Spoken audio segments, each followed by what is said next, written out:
Hey guys, hope you all having a good day today. It's about 11:31 in the PM here. I put a lot of miles on the good old gold Chrysler today. It went to I think about 126 when it was all said and done.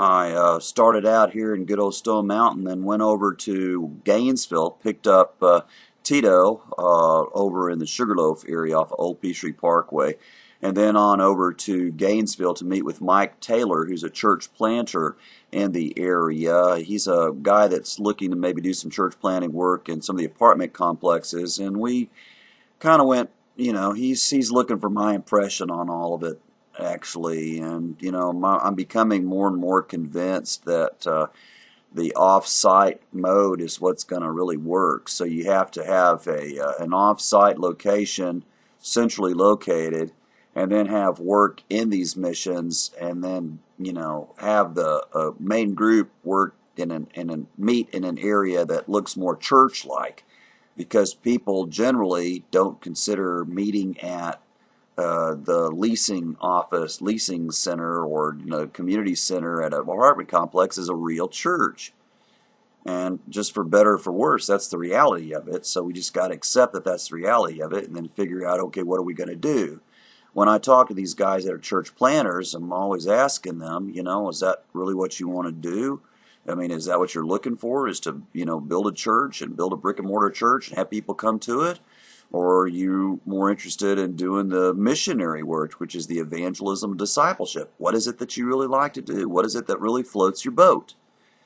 And most of the time, what I've seen is the people that I interface with, they're really not particularly interested in starting a new church congregation as much as they are interfacing with people in the community and leading them to Christ, and then hopefully getting them to go to a church in their area.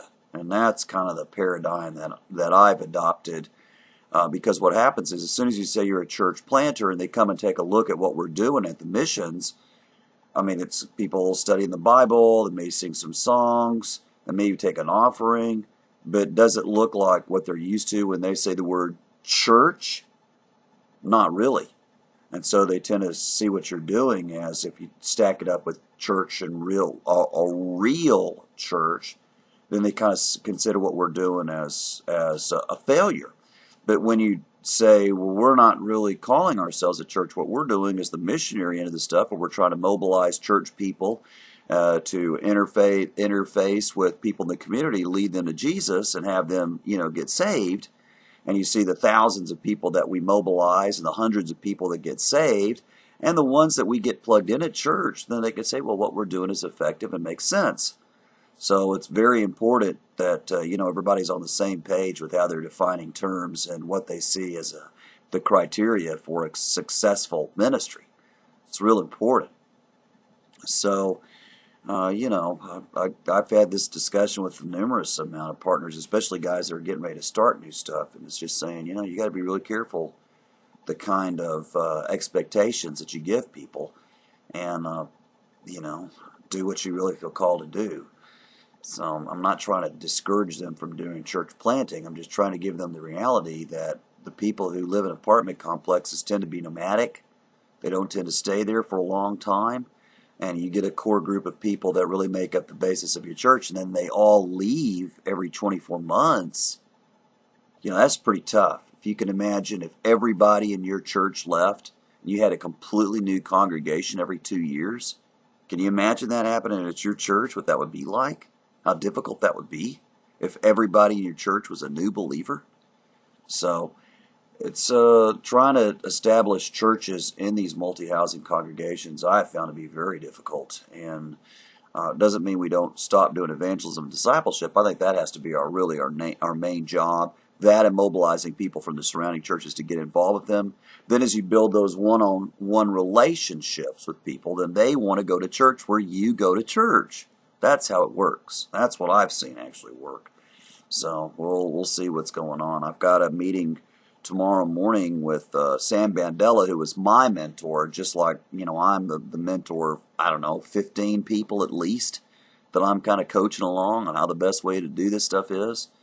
So we're going to see how that goes, because his nephew is in town from India now, has moved here and wants to do church planting, wants to do with Indians, and to have the same kind of conversation as how we're going to do this and how's it going to happen and what's it going to look like and who's going to be your supporters. That's the kind of stuff that I'm actually interested in. And, I'm all for visionaries, but I'm really a logistics person. I'm really interested in what's the next step and how do we expedite this. I don't really care about people going on and on about how they see the future. What I'm interested in is, okay, now, how do we get there? That's what floats my boat.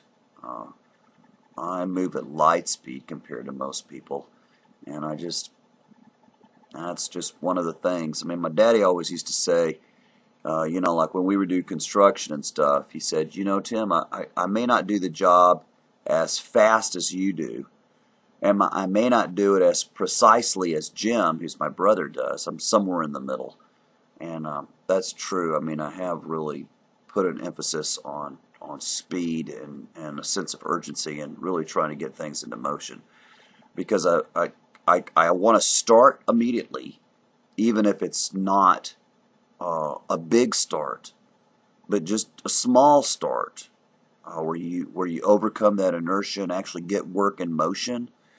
That to me is the most important thing. I had a kind of a difficult morning. I went to Gainesville. I had a talk with some of my partners at CrossPoint, who were going to be helping me with the after school program at our new mission we're starting at Gwinnett Crossings. And then they told me that they think that the better strategy would be for them to focus on ESL rather than after school. And I was kind of disappointed. But, as I talked with them and kind of really thought it through, I said, that makes sense. I'm not really against that. I just want to make sure that the kids get help too. And then, but like I said, I was still kind of disappointed about it. But then I went to this afternoon, I was picking up computers to take over to Don Juan Pearl Lane. One of those things where I'm talking about hearing a need and immediately going and taking care of it. I've got we had a meeting with Virginia last, I guess, Wednesday, and we've already got her new computers, a new air conditioner, and educational software for the mission. So, that's the thing, about Whirlwind is, being the boss and having a very flat bureaucracy and having a board that really supports me makes it so that if there's something that needs to be done, then I can just go do it. And they've always been very supportive, and I think, again, that's what helps us move along and be successful. So I also went over, after taking the computers over to Pearl Lane for Virginia and my partners at Cross Cultural Ministries, then I went over to Azalea, helped the kids with their homework, and they still had quite a lot, even though I didn't get there till about 4:30 because all my assignments ran long. And then I helped Ruswan and her family. They got a new computer, and so I was helping them get that figured out and set up and install the printer and make sure they know how to work Microsoft Works. So she didn't really need Word. She just need really Works, but we'll see how it all goes. Hopefully she won't, or I'll help her get some software for it too. We've got a licensing agreement with Microsoft for the older versions of Word, so we can, put some of that stuff on her computer as long as we let Microsoft know what we're doing, which we do. We have to furnish them the addresses and stuff of the things that they're going to. So it's a pretty good arrangement. Anyway, then I came on home and had a good evening with Kathy. We watched the DVD of House, which we like that show. It's the third season now, so we've watched almost all of them now. So it was a good day. And I've been still watching the first season of Heroes. I've watched about the first 12 episodes, I guess. I've really enjoyed it so far, and I'm looking forward to watching some more of them. Anyway, that's pretty much sums up what I've been doing today. Tomorrow I look forward to meeting with Sam Bandela and his nephew, and we'll see what's going on. Plus, I get to ride with Ashley tomorrow because it's Thursday, so it's her day to be with UT, University of Tim, and as I try to teach her more about, how we're going about this stuff and how to do it. Anyway, I really appreciate you guys praying. That's what brings the people, volunteers in, helps us reach people that are lost. A lot of great things are going on. It's very exciting to be on the cutting edge of all this stuff, and I know that your prayer support's what makes the difference. I appreciate it, guys like Kevin. I don't know if you're looking at it today, but hey, man, it's pretty groovy to me to go and see you and you talk about the blog, and watching the video and stuff, and for you guys who are kind of hardcore Whirlwind supporters, man, Force 5, man, And I appreciate that. It really means a lot to me. And as usual, I look forward to seeing you tomorrow.